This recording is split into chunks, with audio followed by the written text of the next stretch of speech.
Okay, so are you ready to dive into some investigative podcasting? Like, not just be a listener, but actually get your hands dirty. Get ready to get real. Exactly. So we just took a deep dive into this episode called Investigative Podcasting, The Wild Journey of Digging Deep and Telling Stories That Matter. And wow, it is packed with good stuff, especially if you're thinking about starting your own podcast. Definitely a lot of behind the scenes stuff, like no holds barred. Yeah, and one of the things that really stood out to me was this story about how the host totally, accidentally found this huge mistake in a company's financial report. Wait, what happened? It was kind of hilarious, actually. So their cat, knocked over a cup of coffee right onto the report, and guess what? It highlighted the exact section where the mistake was. Oh my God, you've got to be kidding me. That's wild. And a good reminder to always be paying attention even when things seem totally random. For real. But it also made me think about all those little aha moments you have when you're doing research, like how sometimes the smallest details can unlock the whole story. Totally. And the host actually talked a lot about that, how research is like the foundation of a good investigative podcast. You can't cut corners? It's true. They even said they spend something like 90% of their time just on research. Can you believe that? Seriously, Yeah. 90%? Wow. I guess it makes sense, though, when you think about it. It's not just about finding information. It's about making those connections, finding the things that seem small but actually change everything. Right. It's like in those detective movies where they have that big board with all the photos and clues and they start connecting the dots with red Yeah, string. yeah, exactly. Yeah, Except instead of fingerprints and stuff, we're talking about, facts and figures and those little inconsistencies that make you go, hold on a second. totally. And speaking of getting to the bottom of things, the host had some really interesting thoughts about interviewing. They were really big on asking the tough questions, even if it makes people uncomfortable. Yeah, they weren't afraid to put people on the spot. It's true. They said it's about pushing past those pre-prepared answers. You know what I mean? Getting to the real story underneath. And they had this one story that really illustrated that they were interviewing this whistleblower who was being super evasive, like really dodging the tough questions. Oh, I bet. So what did they do? Well, at some point, they just came right out and asked, why should anyone believe you? Oh, bold move. Right. It was risky, but it totally shifted the whole dynamic of the interview. I bet. And I'm guessing that's when things got really interesting. Totally. When the pressure was on, Yeah. that's when the real story finally came out. Wow. It goes to show you sometimes you have to make people a little uncomfortable to get to the truth, but of course you have to do it ethically and respectfully. Right, exactly. You have to earn that trust. Yeah. But once you have all this incredible information, from your research and your interviews, all that digging, Yeah. then comes the really fun part, like shaping it all into a compelling narrative. Yeah. And they actually use this analogy that I love. They said it's like building a house. Your facts are like the bricks, but you have to arrange them thoughtfully. You need the mortar. Hmm. You're creating this whole structure that has to be strong and beautiful at the same time. That's such a good analogy. Yeah. And you can't forget about the pacing. You want to create those moments of suspense, those cliffhangers that keep people hooked. Totally. Keep them on the edge of their seats. Oh. Oh, and the host actually compared it to flirting. Really? Really? Yeah. You don't just lay all your cards on the table at once. You got to keep people guessing, wanting more. I love that. Such a good point. Right. So good. Okay, so we've talked about digging for information and crafting the story, but there's another really important piece we have to talk about, and the episode really emphasized this. Ethics. Yeah, for sure. You can't just go around saying whatever you want. Yeah. You have a responsibility to the truth. Exactly. And they had this crazy story about how they almost ran with this really juicy piece of information. It would have been huge, but something just didn't feel right. What happened? Well, they dug a little deeper and they realized they couldn't 100% verify a key piece of information. Oh, wow. So they were that close to publishing it, but they held back. They did. They chose integrity over fame or whatever, and I think that's huge. It would have been easy to just run with it, but they didn't. That's really admirable. Mm. It takes guts to do that, especially when you're under pressure to produce something sensational. For sure. It's a good reminder that investigative podcasters have a real responsibility to the truth, and sometimes that means making tough calls. Absolutely. It really does take guts.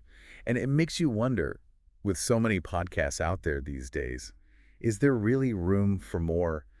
Does the world need another podcast? It's a good question, right? Yeah. And the host actually talked about this whole explosion of podcasts, especially in the investigative realm. It seems like everyone and their mom has a microphone now. Right? So how do you even stand out? Exactly. But the host had a really interesting take on it. They actually see it as a good thing. Yeah. They think it pushes everyone to up their game, to create even higher quality work. Because listeners can afford to be picky. Exactly. With so much content out there, people are craving authenticity. They want stories that feel real raw, something they can really sink their teeth into. And that's where investigative podcasts come in. Exactly.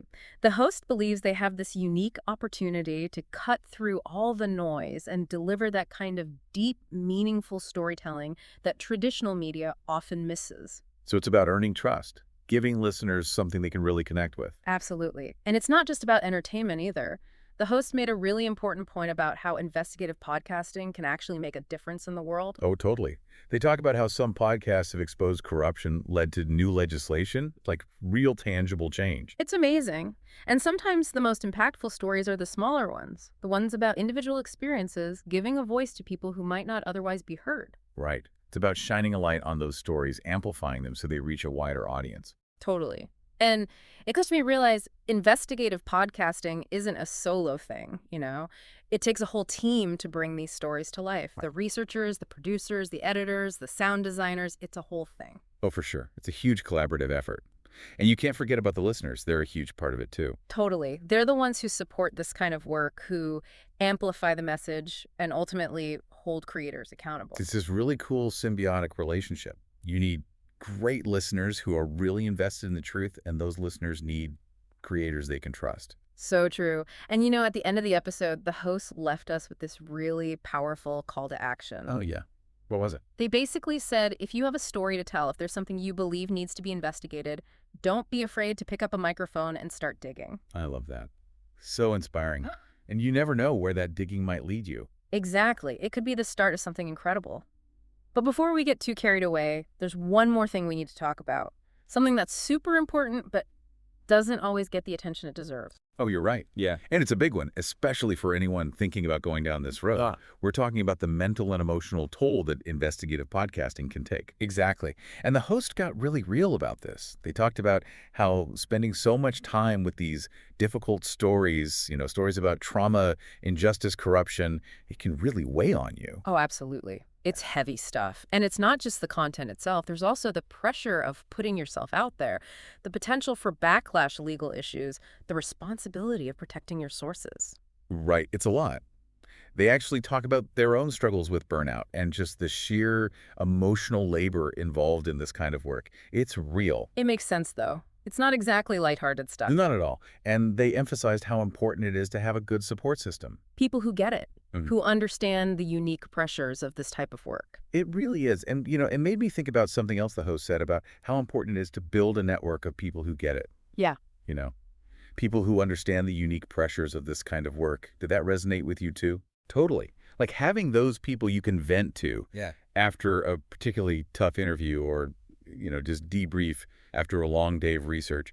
It's so valuable. It really is.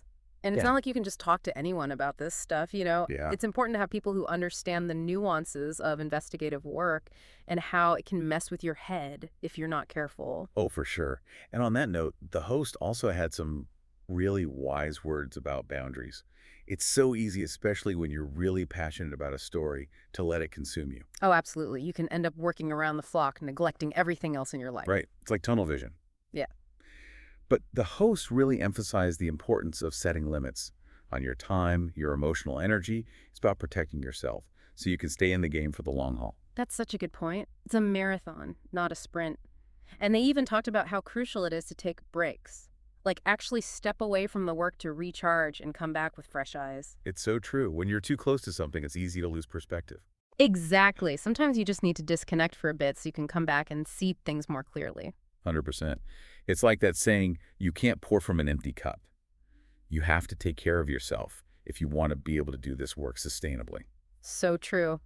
So for anyone out there who's feeling fired up about investigative podcasting, just remember, passion and dedication are amazing, but so is self-care. Don't be afraid to prioritize your own well-being. Absolutely. Because at the end of the day, the more you take care of yourself, the better equipped you'll be to tell those important stories that deserve to be heard.